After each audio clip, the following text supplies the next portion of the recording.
Nama saya Aspiratul Fitria Zahro dengan NIM 12208193048. Saya Muhammad Yazid Bastomi dari kelompok 10 Teknis Biologi 4A dengan NIM 12208193061. Assalamualaikum warahmatullahi wabarakatuh. Perkenalkan, saya Muhammad Irfan Ardiansyah dari kelompok 10 Teknis Biologi 4A. Assalamualaikum warahmatullahi wabarakatuh. Perkenalkan, nama saya Durmar Atul Alia dari kelompok 10 Tadris Biologi 4A.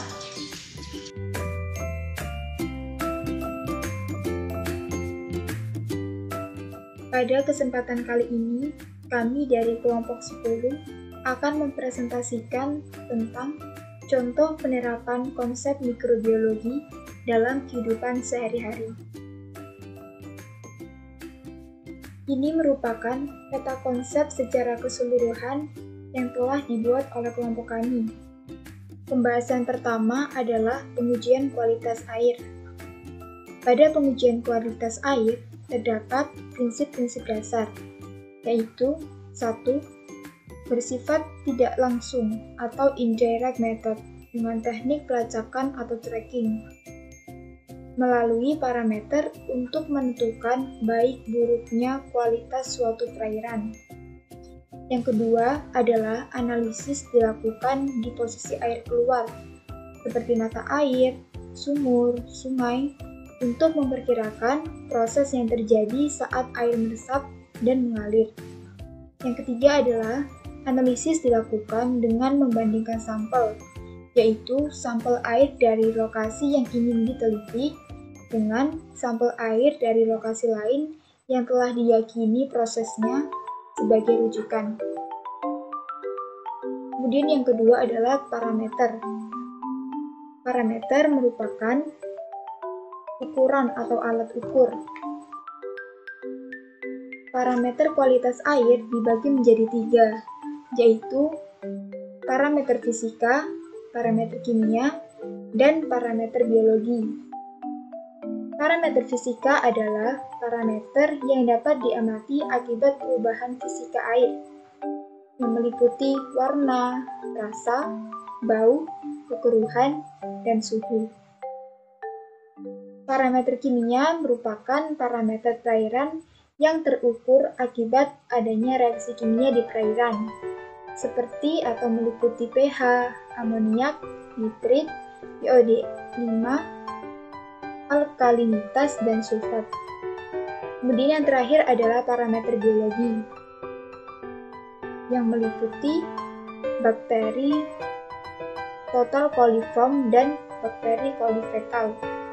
Parameter biologi ini merupakan organisme akuatik yang hidup bersama di perairan budidaya. Pembahasan yang kedua adalah pemanfaatan mikroba dalam bidang industri. Sebenarnya pemanfaatan mikroba dalam bidang industri ini sangatlah banyak. Akan tetapi saya akan memberikan beberapa contoh produk yang dihasilkan dari pemanfaatan mikroba di bidang industri ini. Produk yang pertama adalah produk industri fermentasi. Saat ini banyak bahan-bahan organik, baik itu makanan dan minuman, yang dihasilkan melalui proses fermentasi yang dilakukan oleh mikroba. Misalnya pada produk makanan, fermentasi tempe oleh bakteri Lactobacillus fermentum, fermentasi keju oleh bakteri Lactobacillus casei, roti oleh Saccharomyces cerevisiae, fermentasi kecap oleh Aspergillus oryzae, fermentasi yogurt oleh Lactobacillus burghericus, dan lain-lain. Kemudian, contoh produk minuman beralkohol, misalnya bir. Bir ini merupakan produk fermentasi tertua oleh Saccharomyces cerevisiae. Kemudian yang kedua adalah wine. Pembahasan yang kedua adalah pemanfaatan mikroba dalam bidang industri. Pada pemanfaatan mikroba dalam bidang industri menghasilkan beberapa produk, di antaranya 1. Industri fermentasi, baik berupa makanan maupun minuman beralkohol. Saat ini, banyak bahan-bahan organik yang dihasilkan melalui proses fermentasi yang dilakukan oleh mikroba. Pada makanan misalnya, tempe, yaitu fermentasi jamur oleh Lactobacillus fermentum. Fermentasi asam laktat pada keju oleh Lactobacillus casei.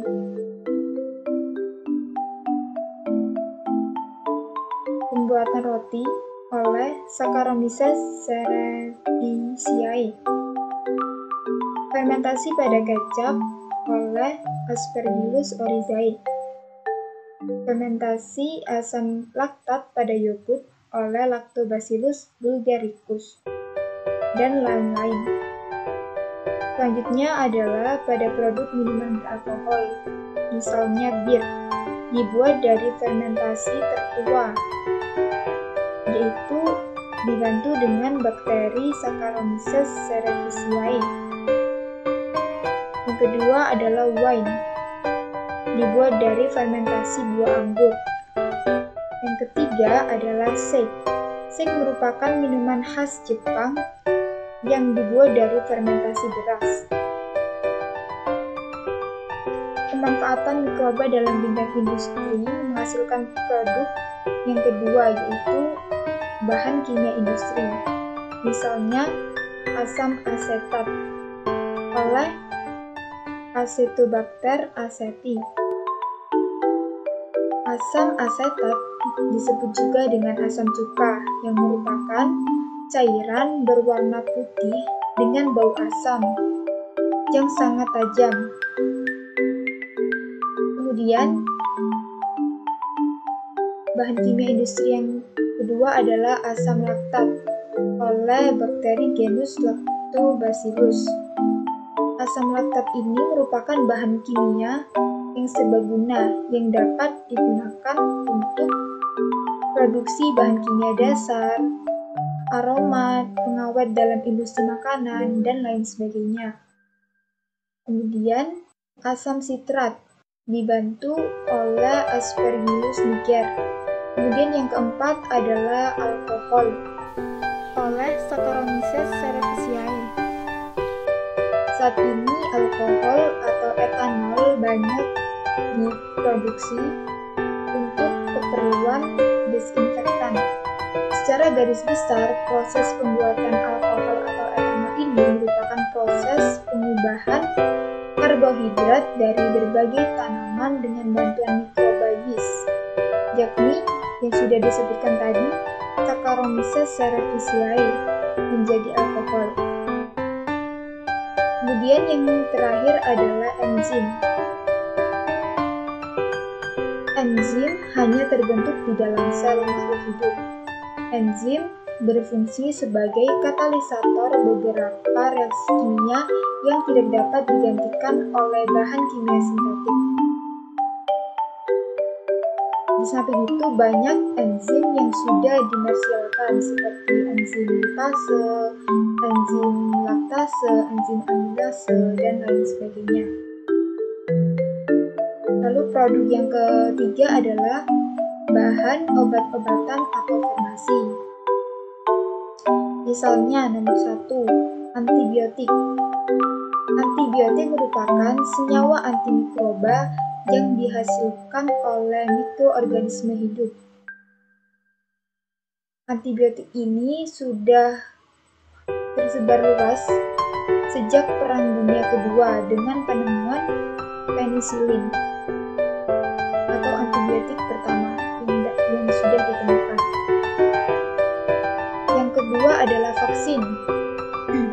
Vaksin merupakan mikroorganisme mati atau mikroorganisme yang telah dilemahkan yang dapat diberikan kepada manusia atau hewan guna merangsang kekebalan tubuh atau sistem imun.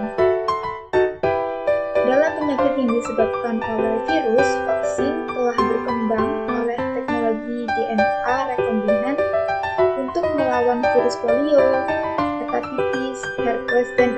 glukosa.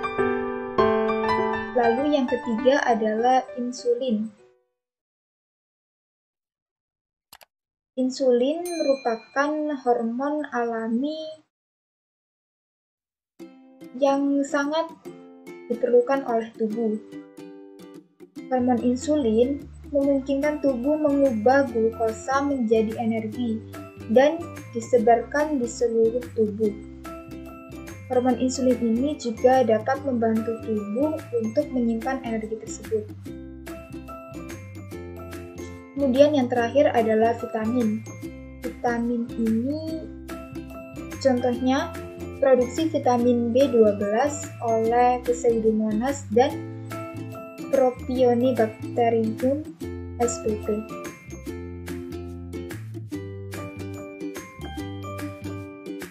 Kemudian untuk produk selanjutnya adalah sumber makanan baru atau protein sel tunggal. Protein sel tunggal merupakan pangan harapan di masa depan, di mana protein akan dihasilkan dalam jumlah besar dari proses produksi sel mikroba.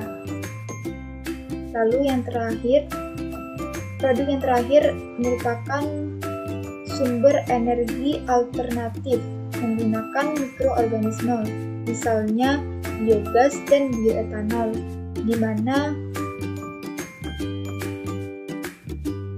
menggunakan limbah pertanian atau limbah rumah tangga. Baik, di sini saya akan menjelaskan tentang sebab yang berikutnya, yaitu tentang daya antibakteri pada antiseptik. Yang pertama, efektivitas antibakteri pada konsentrasi rendah bisa mengakibatkan menghambat fungsi biokimia membran bakteri, akan tetapi tidak sampai membunuh bakteri tersebut.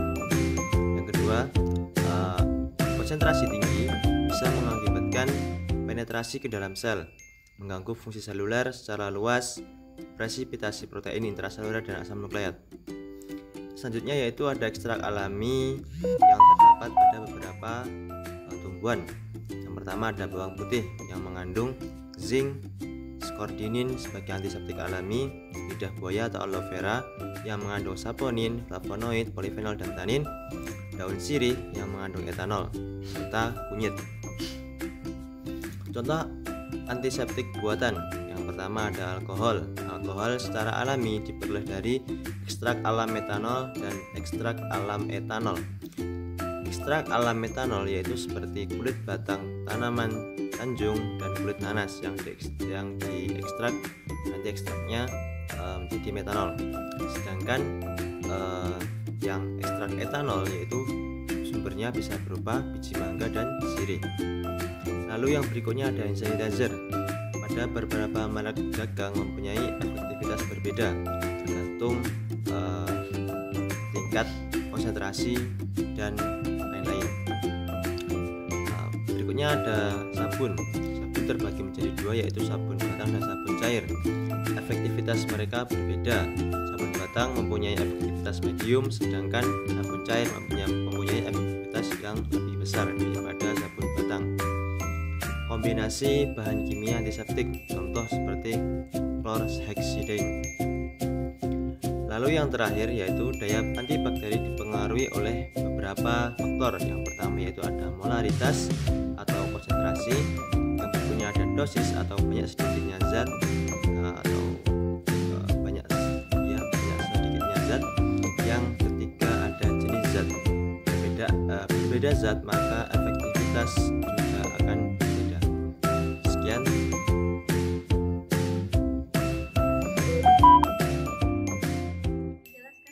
Pemanfaatan mikroba dalam proses bioremediasi.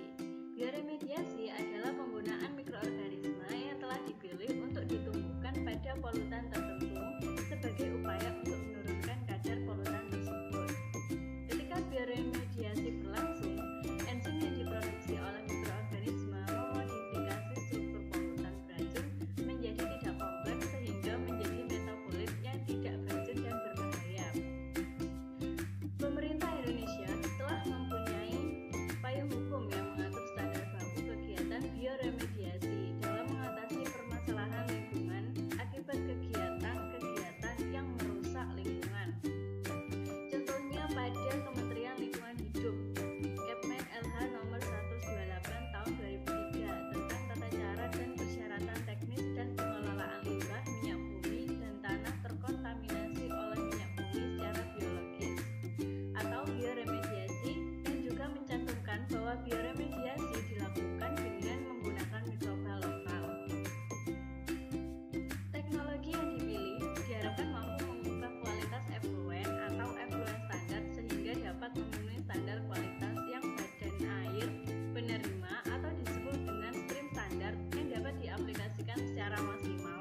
dapat melindungi lingkungan serta memberikan toleransi bagi pembangunan industri.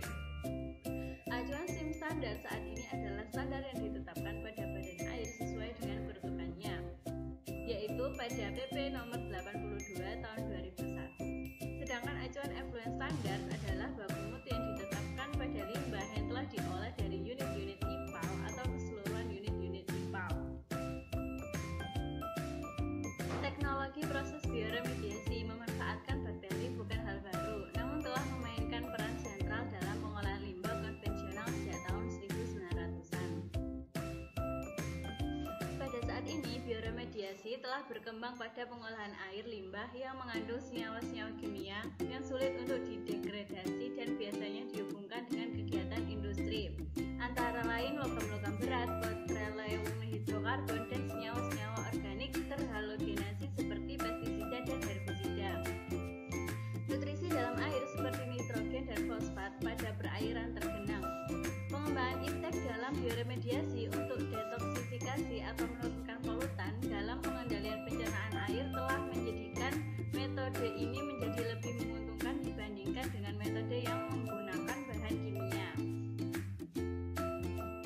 Teknik isolasi bakteri bertujuan untuk menentukan bakteri yang cocok dan agar tidak terkontaminasi. Kemudian bakteri dikultur atau dibiarkan dengan menggunakan media universal atau media yang selektif. Melalui media tersebut diinkubasi selama beberapa hari. Akhirnya diperoleh koloni bakteri dan diambil untuk dibuat subkulturnya untuk digunakan penurunan zat pencemar. Yang kedua yaitu identifikasi bakteri. Identifikasi dapat dilakukan dengan beberapa cara. Contohnya yaitu dengan cara pengamatan morfologi sel, pewarnaan gram, dan uji biokimia. Yang ketiga yaitu perbanyakan bakteri. Setelah didapatkan isolat yang diinginkan, uji degradasi dan identifikasi bakteri selanjutnya adalah membuat perbanyakan bakteri untuk uji skala lapangan. Perbanyakan bakteri atau pengembangan inokulum ini merupakan proses untuk memproduksi inokulum. Saya akan menjelaskan prinsip pemanfaatan mikroba dalam bidang pertanian. Menurut Simbolon 2003, diantaranya 1. Menghasilkan pangan berkualitas gizi tinggi dalam jumlah yang mencukupi. 2. Menerapkan 15 sistem alami dan tanpa mendominasi alam. 3. Mengaktifkan dan meningkatkan daur biologis dalam sistem pertanian. 4. Meningkatkan dan memelihara kesuburan tanah. 5. Menggunakan sumber-sumber yang dapat diperbaharui dalam sistem pertanian yang terorganisir secara lokal. 6. Mengembangkan sistem tertutup dengan memperhatikan elemen organik dan bahan nutrisi.